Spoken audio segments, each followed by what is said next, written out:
कानपुर में 8 पुलिसकर्मियों की हत्या करने वाले विकास दुबे के मामले में अभी क्या प्रगति हुई है। जैसे जैसे पुलिस विकास दुबे के राज को बाहर करने में जुट रही है, आगे बढ़ रही है, वैसे वैसे पुलिस के भी राज बाहर आते जा रहे हैं।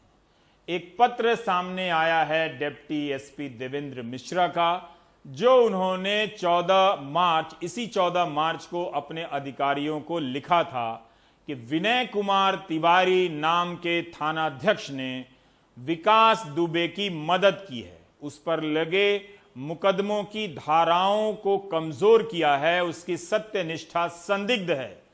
इसके बाद भी विकास दुबे के खिलाफ और विनय कुमार तिवारी के खिलाफ त्वरित कार्रवाई नहीं होती है। यूपी पुलिस के पूर्व प्रमुख जावेद अहमद ने स्क्रोल वेबसाइट में एक आर्टिकल लिखा है और उसमें सवाल उठाया है कि जब विकास दुबे को दर्जा प्राप्त राज्य मंत्री संतोष शुक्ला के मामले में गवाहों के बगैर मुकर जाने के बाद बरी किया गया, तब फिर जिलाधिकारी ने उस मामले में ऊंची अदालत में अपील क्यों नहीं की। वो जिलाधिकारी कौन थे और उन्होंने एक ऐसे अपराधी के बारे में इस तरह का फैसला किस आधार पर लिया, इसका जवाब भी आना चाहिए। लेकिन इसी बीच 2017 का एक वीडियो सामने आया है।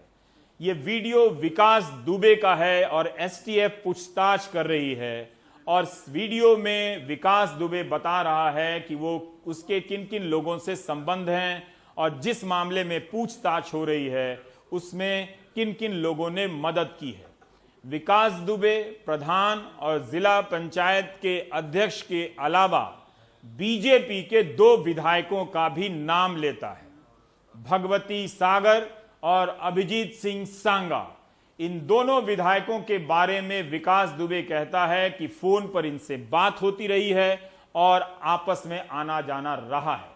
इन दोनों विधायकों ने कहा है कि यह गलत है, वो अपराधी है, उसकी बात पर भरोसा नहीं करना चाहिए और कॉल डिटेल की जांच कर लेनी चाहिए। आप जानते हैं कि इस दुनिया के लोग, अपराध की दुनिया के लोग एक सिम का हमेशा इस्तेमाल नहीं करते। कई बार वो एक सिम का इस्तेमाल एक ही बार के लिए करते हैं। तो इतना आसान नहीं है कॉल डिटेल का तुरंत पता कर लेना। वैसे उसी वक्त पुलिस को करना चाहिए था, एसटीएफ को करना चाहिए था। और अब ये एसटीएफ को जवाब देना पड़ेगा कि जब विकास दुबे ने इन 2 विधायकों के नाम लिए थे तब इस मामले में क्या जांच हुई थी और उस जांच में क्या प्रगति हुई थी। कमाल खान की रिपोर्ट। 8 पुलिस वालों की शहादत के बाद अब तो विकास की कोठी भी ढहा दी गई और उस पर 2.5 लाख के इनाम का ऐलान भी हो गया। लेकिन पिछले 30 सालों से वो सत्ता और खाकी के संरक्षण में इतना बड़ा माफिया बन गया।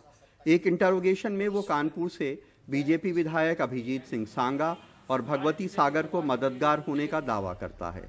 पुलिस का सवाल था कि उसके मुकदमे में जो गवाह एफिडेविट देकर मुकर रहे हैं उसमें किसने मदद की। जो थाने में जो है तुम्हारे लिए एफिडेविट पढ़ रही हैं, तो इसको देने के लिए क्या तुमने कोई दबाव बनाया था किसी के ऊपर? दबाव जैसा नहीं, लेकिन अपना प्रयास किया था हमने, जो है अपने लोकल लीडर्स और उनसे है जो अपने हमारे यहाँ के प्रबुद्ध लोग हैं उनसे किया था। कौन कौन है? हमारे लोकल विधायक हैं, भगवती प्रसाद सागर जी हैं और अभिजीत सिंह सांगा जी हैं एमएलए, और हमारे ब्लॉक प्रमुख हैं राजेश कमल जी और जिला पंचायत अध्यक्ष हैं गुटन कटियार जी, और प्रधान लोग भी हैं 2, 3, 4, 5 लोग। तो इन लोगों ने क्या डराया धमकाया? नहीं, डराया धमकाने में ये इन लोगों को समझाया था कि देखो अगर ये नहीं है और ये फर्जी हैं तो इनकी मदद करो, अगर ये मुल्जिम हैं तो कोई बात नहीं, लेकिन ये चूंकि फर्जी हैं इसलिए आप इनके लिए जो है कुछ जो भी साफ करना था वो निकालो। कानपुर में बिठूर कॉन्स्टिट्यूएंसी से बीजेपी एमएलए अभिजीत सिंह सांगा विकास से सख्त नाराज हैं। उनका कहना है कि 2017 में एसटीएफ ने ये पूछताछ की थी। अगर इसमें जरा भी सच्चाई होती तो एसटीएफ उनसे खुद पूछती। ये एक सोची समझी उसकी जो एक नियत रहती है हमेशा सत्ता का संरक्षण प्रदर्शित करने की, मैं इस पूरे अपने वकील से मैंने राय ली है। मैं विधिक कार्रवाई इसके ऊपर करने जा रहा हूं। सबसे पहले मैं इसके ऊपर मुकदमा दर्ज करा करके ऐसी एक मिसाल पेश करूंगा जिससे भविष्य में ऐसी जो ये साजिश रचता है, ये साजिश न रच पाए। कानपुर के बिल्हौर से बीजेपी एमएलए भगवती प्रसाद सागर कहते हैं कि वो तो उनका दुश्मन है, उनके चुनाव में भी उनके खिलाफ बीएसपी उम्मीदवार के समर्थन में वोटर्स को आतंकित करता रहा है, वो उसकी मदद क्यों करेंगे? कोई संदर्भ नहीं रहा, ये फर्जी है। अरे कोई बात, ये तो वैज्ञानिक युग है भाई। कॉल डिटेल निकलवा लीजिए, यूपी के किसी अधिकारी से पूछिए, यहाँ से प्रदेश जिले से लेकर प्रदेश तक का किसी अधिकारी से पूछिए कि पहले में उसके फेवर में मैंने कभी फ़ोन किया, उससे कभी मेरी मुलाकात हुई, उससे कभी फेवर में मैंने बात की, अपने आप आ जाएगा। अगर ये प्रूफ हो जाए कि मैंने उसके फेवर किया तो सख्त से सख्त सजा मिलनी चाहिए मुझे। ये सच हो सकता है कि कोई अपराधी पुलिस पे दबाव बनाने के लिए सत्ताधारी बड़े बड़े लोगों का नाम इस्तेमाल करे, लेकिन ये भी सच है कि बिना पुलिस और सत्ता की मदद के विकास जैसा शख्स 60 अपराधों का मुल्जिम होने के बाद इस तरह खुला नहीं घूम सकता था। कानपुर में साहिब आलम अरुण अग्रवाल और लखनऊ में कैमरामैन राजेश गुप्ता के साथ कमाल खान, एनडीटीवी इंडिया।